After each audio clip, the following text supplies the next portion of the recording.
بسم اللہ الرحمن الرحیم۔ منتخب نصاب نمبر 2 کا درس نمبر 5 کا یہ لیکچر نمبر 7 ہے جو اب اس ویڈیو میں سمجھنے کی کوشش کریں گے۔ سورہ ممتحنہ میں بیت النساء کا تذکرہ۔ بیت کا لفظ قرآن مجید میں چوتھی بار سورہ ممتحنہ میں آیا ہے جہاں خواتین کی بیت کا ذکر ہے۔ سورہ ممتحنہ سورہ فتح کے بعد نازل ہوئی ہے جس میں صلح حدیبیہ کا ذکر ہے۔ صلح حدیبیہ میں طے ہو گیا تھا کہ اگر کوئی مسلمان مکہ سے مدینہ آ جائے گا تو اسے واپس کرنا ہوگا۔ اسی ضمن میں جب خواتین کا مسئلہ پیدا ہوا جو کہ ایک جداگانہ حیثیت کا معاملہ تھا، اس سلسلے میں خاص طور پر اس ممتحنہ نازل ہوئی۔ بہرحال میں اس پوری بحث میں نہیں جا رہا، صرف یہ آیت نوٹ کر لیجئے۔ قرآن مجید میں بیت کا ذکر چوتھی بار اس آیت میں آیا ہے۔ فرمایا یا ایھا النبی اذا جاءک المؤمنات یبایعنک، اے نبی صلی اللہ علیہ وسلم جب آپ کے پاس مومن خواتین بیت کرنے کے لیے آئیں، اللہ یشرکن باللہ شیئا، اس بات پر کہ وہ اللہ کے ساتھ کسی کو شریک نہیں کریں گی، ولا یسرقن، اور چوری نہیں کریں گی، ولا یزنین، اور بدکاری نہیں کریں گی، ولا یقتلن اولادہن، اور اپنی اولاد کو قتل نہیں کریں گی، ولا یاتین ببہتان یفترینہ بین ایدیہن وارجلہن، اور اپنے ہاتھوں اور پاؤں کے درمیان سے کوئی بہتان گھڑ کر نہیں لائیں گی، ولا یعصینک فی معروف، اور کسی معروف کام میں جو حکم آپ دیں گے اسے سرتابی نہیں کریں گی، فبایعہن، تو اے نبی ان کو بیعت کر لیجئے، ان کی بیعت قبول فرمائیں، فاستغفر لہن اللہ، اور اللہ تعالیٰ سے ان کے لیے مغفرت طلب کیجئے، ان اللہ غفور رحیم، یقینا اللہ تعالیٰ غفور رحیم ہے۔ یہ قرآن حکیم کے 4 مقامات ہو گئے جن میں بیت کا لفظ ہے۔ ان میں سے ایک سورہ توبہ کی آیت نمبر 111 بیت کی اصل حقیقت کو واضح کر رہی ہے، اور 3 آیت میں لفظ بیت کا ایک اصطلاح کے طور پر ذکر ہوا ہے۔ اب سیرت النبی صلی اللہ علیہ وسلم سے بیت کا ثبوت۔ بیت کے ضمن میں ہمیں سیرت النبی صلی اللہ علیہ وسلم سے جو ترجمہ ملتا ہے وہ ایک بالکل فطری معاملہ ہے۔ مکی دور میں اہل مکہ میں سے جو لوگ اسلام لائے، سیرت میں ہمیں ان سے کسی بیت کا ذکر نہیں ملتا۔ میں یہ نہیں کہہ رہا کہ ان سے حضور نے بیت نہیں کی، لیکن ذکر نہیں ملتا۔ سیرت النبی میں حضرت ابوبکر صدیق، عمر اور حمزہ رضی اللہ تعالیٰ عنہم کے ایمان لانے کے واقعات بہت بڑے اہم ہیں، ان کا ذکر تفصیل سے ملتا ہے، لیکن ان کی تفصیلات میں کہیں بھی بیت کا لفظ نہیں آتا۔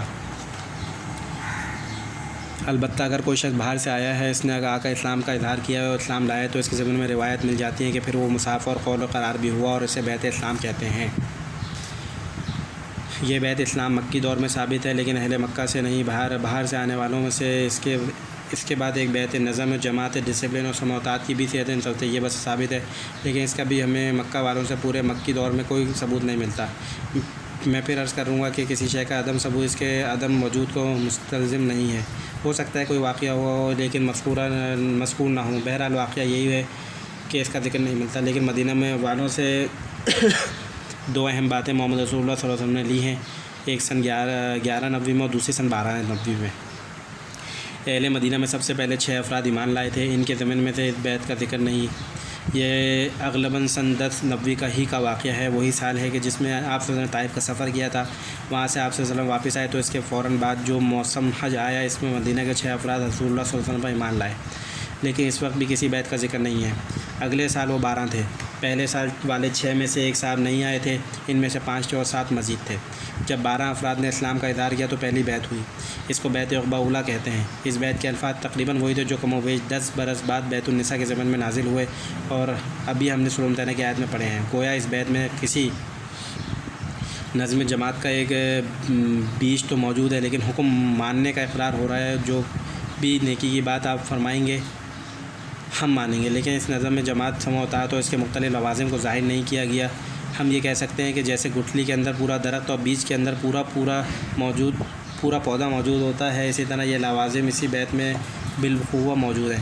بعد میں امت میں جو بیت ارشاد کا سلسلہ چلا، اس کے لیے اس بیت کو بطور سند اور بطور دلیل قبول کیا گیا، اور اس میں شرک سے اجتناب، چوری سے اجتناب، بدکاری سے اجتناب، قتل اولاد سے اجتناب، بہتان درازی سے اجتناب وغیرہ کا وعدہ ہے۔ چنانچہ اس کو بیت توبہ بھی کہا جاتا ہے، بیت ارشاد بھی اور بیت اصلاح بھی۔